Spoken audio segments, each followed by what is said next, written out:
Mr. Jacklich, good morning. What's going on over there, young man? Everything. I got three guys mowing this morning, double cut, cross cut. Oh, I'm putting up some windscreens. Just we're full blown prep for Memorial Weekend. So what is the plastic tie strategy for the windscreens? Well, the strategy is you got to know, are you East Coast time, Pacific Coast time, because that really Right. determines whether you start right to left or left to right. Okay. You And know, so and today's strategy, because I know you said before we started the recording that you were, I kind of pulled you down off the ladder so we could record this, and you were, I I just happened to put up the last two ties right when you texted on a 120-foot run, oh man, going east to west. oh, east to west, so coming back towards the west coast, towards your roots Yes, here. I see. Okay. right. All right. Well, listen, hey guys, thanks for hanging out with me and Jeff again. Another episode of the Gold Ball Hunting Podcast, where you can catch us either on YouTube or iTunes or whatever your favorite audio source is. Every day, daily podcast. Yay. This is number. Let me take a quick peek just to make sure. Yeah, this is number 127. 127 days in a row. Boom, Boom, baby. boom. So, really hope that, guys, that we're giving you some nuggets on a daily basis, something you can work with on your game. And by the way, we are offering a free private 10-minute coaching call that you can schedule at a time and, a date and time that works best for you. The three of us, you, me, and Jeff, we get in the phone, conference call, private. We don't record it. It's not released to the interwebs out there where, your That's number right. one thing that you got to get figured out is sort of put out there so everyone knows. Yeah. We keep it private, and then Jeff and I, and seriously, it's a short call, 10 minutes, but that's enough time to be able to really kind of bring that number one thing in your game that you haven't quite figured out yet. That if you could, might knock down that big domino, and all the other little dominoes would just fall away. And you'd start getting the result that you want. So the way to get on that call, go over to goldballhunting.com, first name, email address, click the button, and you'll get immediate access to our online calendar scheduler. So Jeffrey, here in La Jolla, and beautiful morning. I mean, this cloudy, but not a wisp of wind. Went out and did my little kind of 20-minute walk along the beach, up and Nice. back, and you're just watching the surfers out there, watching it. Surfing looks like such a cool thing. I mean, Doesn't it? God dang it. I mean, you look here, everyone thinks California. If you're not from California, everyone thinks, oh my God, California's like Hawaii. No. No, it's Yeah. cold. The water is cold. Everyone's got the full-blown wetsuit on, That's and right. but surfing just looks like it would be kind of a cool thing. Um, what I want to talk to you about today is something that's actually part of one of the bonuses that's in our upcoming senior singles playbook that we're plodding along. The reason it hasn't been released, we want to make this thing perfect for you guys. So hang in there, it's coming. But one of the bonuses we've got in there is something about what to look for in, you go out there to play a league match, you go out there to play a tournament match, and this is an unknown opponent, someone you've never ever played against before, maybe someone you've never seen play, even if you didn't play against them. And part of the warm up is to kind of do some intel, right? Kind of do Yeah. some research. Got to do But some recon. You got to do some some recon. recon. That's what I was looking for. Jeff, if there's only one thing that you can be looking for in your warm up against that opponent, and we've got in the senior singles playbook, we've got several things listed. But what would you say if you're coaching someone is the number one thing to look for that might give you, no matter what style of play you have, no matter what your Right. player brand, your playbook is, whatever, what's that number one thing to be looking for in a warm-up against a totally unknown opponent? In singles and or doubles. Or maybe it's singles and maybe it's different for doubles. Let's start with singles. Wow. The number one thing. And you only get one thing, man. I'm sorry. I only That's get it. one thing. Yes. The number one thing. Wow, that's a toughie. Gosh, you're taking a swing this morning at me, because I wrote the I wrote the I wrote, Yeah, boom. 'cause I wrote this in-depth list, Yes, and and they're all important. yeah, they're all important. I think probably what initially I probably don't even think about it anymore. I kind of look to see, how they move. How do they look comfortable, and that changes day to day depending on the player, depending on me. I know some days I don't feel comfortable, although, I'll finish a match and somebody might say, God, you really look good out there today, Jeff. And I'm thinking, oh my God, it felt like I had 2 cinder block shoes on and a frying pan in my hand. Thank God I didn't look that way, right? But basically, though, I mean, wow, that's quite a vision.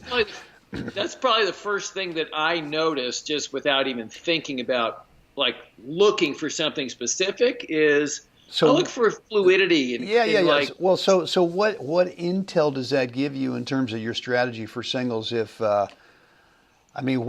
might see a guy who's kind of a plotter, you might see a guy who's super quick, or you might see someone sort of in between where it's kind of neutral. What does that number one thing do for you in terms of your own singles game? For me, if the guy's let's say the guy's a rabbit, he's fast, right? Then I'm really going to seriously think about when I construct the point, instead of going to the open court, I may think about going behind the guy a little more often, because rabbits tend to recover quickly and get moving off to the next place very quickly. Right. And so because they recover fast and are already into that first shuffle a little quicker than most, that means their inertia is moving back to the center of the court, which might be a good time to go behind them then. It doesn't mean they're not going to get it, but it does mean that maybe you're going to reduce the quality of what they're hitting by 5, 10, 15%. And then that might set you up with then the real closer then to go to the open court, just because there's so much room and you've shortened the court, you're picking up a shorter ball and all those other things that might happen. So with a quick guy, that's kind of what registers in my head as the initial thing. So if the guy's smooth and maybe not necessarily fast, but how does he look left to right as opposed to up and back, right? So some guys move really great left to right, but they're not so great out of the gate moving forward. So that might mean, instead of sticking that first volley, I may decide to play that first volley a little bit shorter and softer, not necessarily a drop shot, just something shorter, out to the wings a little bit. I don't need to press the edge and kind of probe. Again, once you kind of probe, but just to get your initial kind of take during the warm up, then you got to suss this stuff out. Did the guy just have a crappy warm up? That happens. Could be, sure. I know I've warmed up and just felt like, the rainbird out there in the middle of a grass field, just spraying balls, and then a game or two into it, I find my stride and I feel comfortable and everything's great. So there's no guarantee, but at least initially, I'd say that's something that I just kind of noticed out of the gate is that kind of movement. Well, I think that's a good thing for me anyway. That's what I kind of. Yeah, no, I think in singles for sure is that something that I really am aware of is are they a plotter or are they quick? And in singles, if I find that they're a plotter, I'm probably going to start off with a bunch of drop shots. I'm gonna see. I'm just going to see if they're quick. Then I'm assuming if they're quick and they have great stroke technique, I'm screwed. So I hope they validate parking, right? That's right. But no, I think probably if they're quick, then I'm probably going to do a lot of sort of higher bouncing balls over there, just because I know that even if I try to go to a corner or if I try to drop shot a lot, they're going to get to it. And so let's start working on their stroke technique. Let's see if they can handle some high bouncers and see how they react. And if they react by backing up, then you know what? I got to rob them time. I got to come in, maybe play an open court volley, or like you say, play a volley behind them, or then play the drop volley. see Yeah. what's the longest distance I can make them run. Right. And I think a lot of players don't think of, well, I've got the player over there. What's literally the longest distance from where they are to where I could play a ball? And too often we Right. play it either behind them or over the open court. That's really the shortest distance. Right. Make them, Right. make them run the whole court. So, Right. well, that's And good. that has long-term effects. The long that's you're also planning for the future there too, because you're making them use fuel. Right. And how eager is the guy out of the gate to try and track down a drop shot? Right. That's an indicator too. Does he take 2 steps and he pulls up and calls it good? And then you got to go there a few more times to see, is this the way this guy's going to handle this? Right? Yeah. Is he just not going to make the effort? That happens. Or is the guy out of the gate fast and all that? And you kind of go, okay, let's make him use some fuel. Yeah. Right. Right. What about doubles? And you may or may not win the point. So, but it's about making the guy use fuel. So, do you look for anything differently in doubles? Like you're warming up against a guy or a team that you've never ever played before, haven't ever seen them play. Is there one thing that you might be looking for?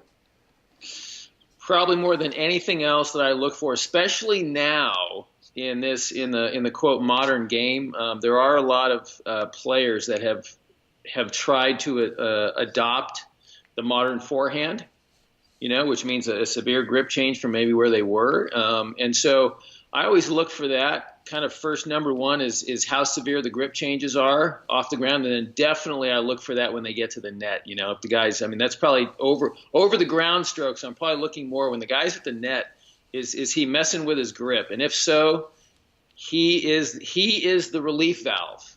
If I'm in trouble, not sure where to go with the ball, I go to his belly button, and I expect something to come back. It's not that I'm expecting him not to make the volley. But what I expect is I'm going to really get something great to work with here. So I might hit that right at him and actually start to cheat the court and come in a little bit, knowing, taking the educated, risk that he's going to come up with something not great and not very solid because of the grip changes. So that's probably okay. That's probably the one thing in doubles. Yeah, I think it's a little tougher in doubles to get a read on someone because it's so different. I mean, the movement skills in terms of singles, like we just described, a little bit different. So even though you might have a plotter over there, doesn't mean that he can't efficiently move in, transition, and all this kind of stuff. And if he's quick, it may be that he overcommits trying to serve and volley or trying to chip and charge. Right. And he's and if you don't ding it, if you kind of play it down to his feet, he's reaching. And that's good stuff. Well, listen, guys, hope this is kind of a short episode today, which is good because we want to get our fine folks out there today working on this stuff, Jeff. And let's not Tennis Channel all day long. We can't binge in the Tennis Channel, even though I can see it behind you there. Something's going on. Something's going on in Rome. Little Rome going on. So a quick reminder on the free private coaching call. 10 minutes, get on the phone with me, me and Jeff, and we'll figure out that one thing in your game that you got to get solved. We'll put you on the path to start getting the result you want. The way to get on that call, go over to goalballhunting.com, first name, email address, click the button, and you'll get access to our online calendar scheduler where you, not us, you get to pick the date and time that works best for your schedule. Jeffrey, what would we like to find folks to do at this point in the podcast? We'd love them to like us, share us, please subscribe. Let us know what you think down below. Outstanding, guys. Get out there. Get out there today. I'm looking at out there, and I'm going to be out there. But I want you to make sure that you go out there, help someone else have a spectacular day. Jeff, we'll do this again tomorrow. I can't wait. All right.